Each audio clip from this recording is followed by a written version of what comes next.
Hi, my name is Niamh Hickey. I'm from the University of Limerick, and I'm just going to talk to you a little bit today about my undergraduate research. So just before I do that, I'd like to say a huge thank you to everyone at AICUR for all the hard work they put in making this available in an online capacity. So thank you so much. My research is about post-primary school teachers' stress and burnout. So teacher stress is basically the negative emotions experienced by a teacher with regards to something in the workplace.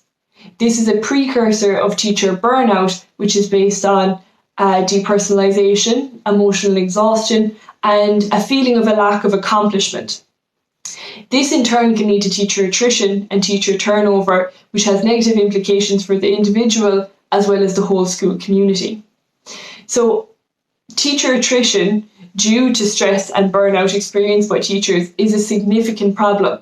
So this was proven to be true in a study carried out referenced in this research that suggests that teachers in America are 5% more likely than any other occupation to leave the job. These statistics are even more frightening for newly qualified teachers, as it suggests that 18% of teachers will leave the profession to pursue another career within their first 5 years in school. This is clearly a significant problem. We decided to look at this issue by carrying out a systematic literature review. Although this isn't a typical way to approach the problem, we want to make sure we got all the data under the umbrella of what we were looking for, as well as making it really, really thorough. We were then deciding which lens we should take to look at teacher stress and burnout. So we knew we wanted to talk about the issue, and we knew we wanted to talk about how to address it and how to help to resolve it. We weren't sure whether we'd look at the coping of teacher stress and burnout or the prevention of teacher stress and burnout, as neither of these have been proven to be more effective than the other. We decided to explore the prevention of teacher stress and burnout, as it hasn't been looked at as much in the past as coping has.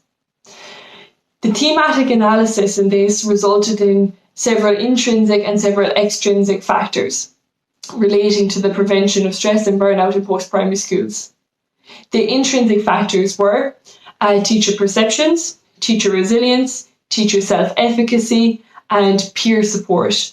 The extrinsic factors were leader influences, initial teacher training, and mindfulness-based programs. So if we look at the intrinsic factors first, the reason that teacher perceptions are so important is because stress is based on the differences in teachers' perceptions of the demands being placed on them and the resources that they have available to them to counteract these demands. Therefore, if a teacher feels like they have more demands being placed on them than the resources they have to be used on those demands, whether it's time, money, etc., that is when they will become stressed. So this is important to be realised because it helps us to understand why we feel the way we do feel, and it would help us to become more conscious of not taking on additional duties that we don't have the resources available to us to use on those duties. The next thing is teacher resilience, and it basically suggested that the more resilient a teacher is, the less likely they are to become stressed.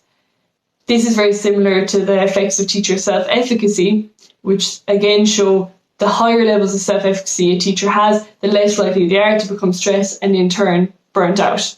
So several things can be done to build up these traits, whether it's something as simple as taking on a little project within the school that the teacher has specific interest in order to find their niche within the school and feel a greater self-efficacy.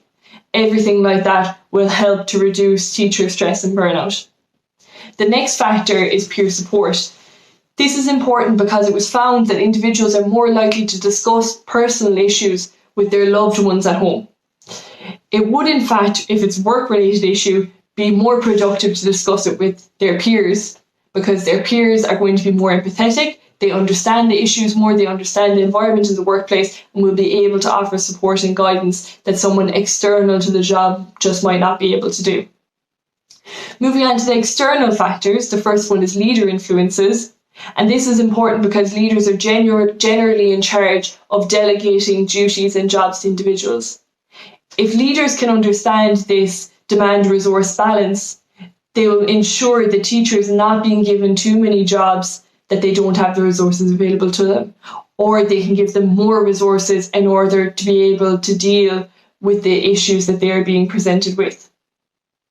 The next thing is initial teacher training, and this is very important with regards to prevention, because this is where teachers should be learning the skills in order to avoid becoming stressed in the future.